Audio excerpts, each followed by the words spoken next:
Welcome guys sa channel ko, Go Broke Hero, at meron tayong bagong dating. Unbox natin muna itong solar na wall fan. Binili ko. Yung link nasa description. So hindi natin magamit yung original audio dahil may nagpapatugtog sa background, malakas. So baka ma-demonetize. At ito nga ay solar fan at 16 inches. Yan, na wall fan. At ganyan na yung itsura niya nung dumating. Lambot na ng karton niya. So, link na sa description nga. Nasa 1.3 ang bili ko dito. Or check nyo sa link para ma-verify nyo. Kasi pag nagsisale siya. At ito yung kanyang solar light. Hindi ko gusto. Solar panel niya. Hindi ko siya gusto. Plastic. Maliit. May additional na 400 pesos sa mas malaking solar panel. Hindi ko na binili yun. Kasi gusto ko lang naman yung mayroong battery na fan. DC fan. DC kasi ata to eh. Kasi tumatakbo siya sa battery. Yan. May mga parts na basag-basag. At hindi ko na siya binalik. Kasi gusto ko nang gamitin. So, buti din nung hindi ko to binalik kasi kinabukasan may bisita kami. Sa beranda ko to nilagay para hindi mainitan yung mga aso. Saka kami, pag doon kami nagtatambay o kaya pambugaw ng lamok. Ayan yung basag niya. Ayan, may nasira sa kanya, damage sa delivery. Mamaya bubuksan ko to para makita natin yung loob ng yung mga battery niya. Tignan natin yung ano itsura niya sa loob. At kung papalitan na ba natin yung battery. Tignan natin yan maya-maya. Pero ito muna usisahin natin ang damage. Yan. Ito, iti-tape ko na lang to as in tape na hindi man lang duct tape. Electrical tape, hindi din. Scotch tape lang ang ididikit ko dyan.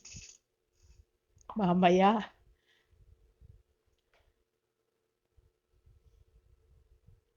Pag dinikit ko na yan sa pader. So, pwede nyo isoli guys. Ako kasi tamad na ako magsoli. Sinaga ko na lang yan. Pwede ko man i-epoxy din. May epoxy naman din ako. Pero usually talaga sinusoli ko tong ganito. Kaya lang wala ako sa mood magsoli nung panahon na yan. Ina-analyze pa kasi namin kung malaki ba masyado yung damage. Yan. Tapos dihatak din siya. May tali na siya.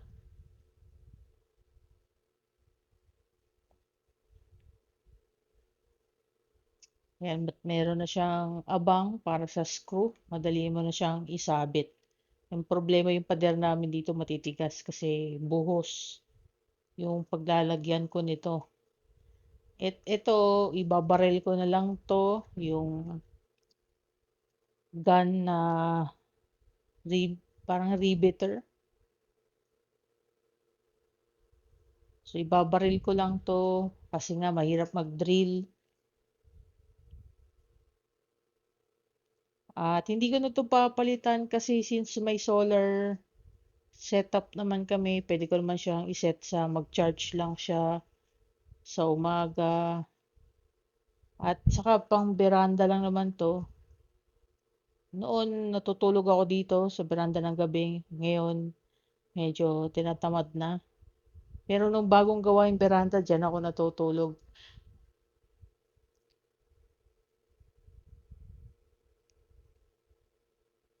Ayan, at umiikot yan. Pasensya na kayo sa may lumilipad-lipad. Maandar siya kahit na low charge siya. So wala pa talaga yung battery. Kasi mahina din yung battery niya, opinion ko. Kailangan talaga palitan ng mas malalaking battery. Maluwag naman yung loob niya, napakaluwag. So, walang problema. Saka para pwede siya yung mag-charge ng buong umaga, tapos magsusurvive na siya ng buong gabi.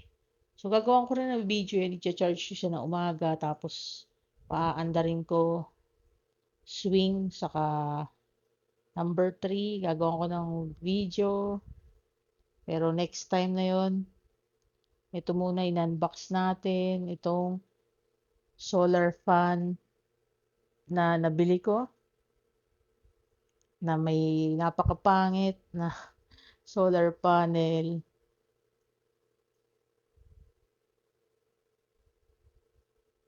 So, parang mas maganda pa, bumili na lang ako ng clip fan. Clip fan na lang, tipid pa, kesa dito.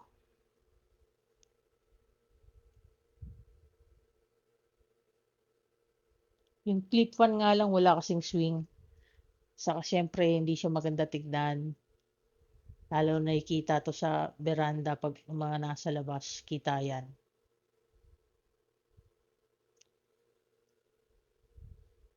Ayan, dumadami na kami nag-check na basag, kung isusoli ba namin o hindi, o pwede na yan. Tapos pangit yung kanyang holder, pang dikit sa yung dalawang metal cover niya.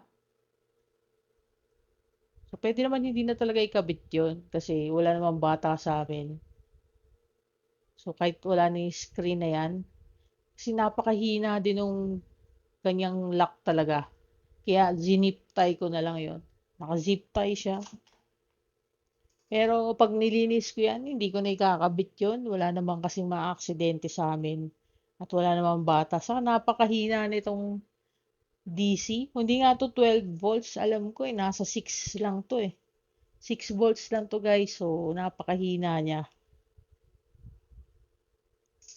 At pwede akong bumili ng battery na malaki-laking 6 volts na lithium para i-charge yun.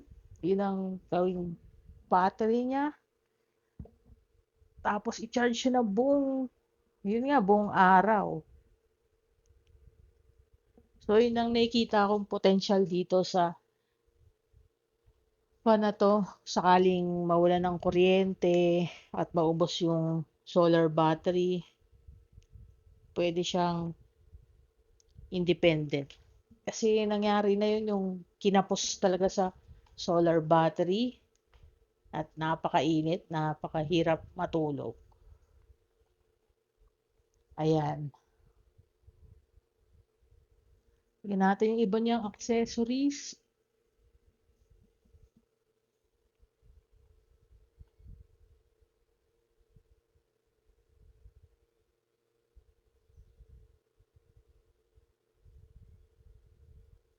So, pasensya na kayo kasi nga yung mga panahon na to, season pa ng Pasko, medyo masaya pa yung mga tao, marami nagpapatugtog.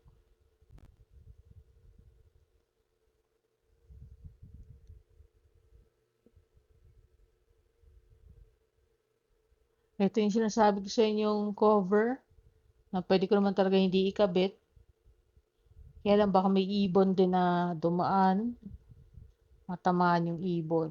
Yun ang isang problema.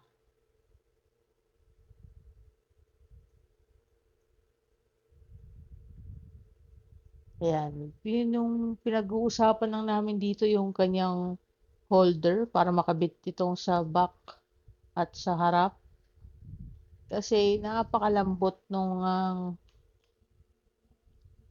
kanyang lock.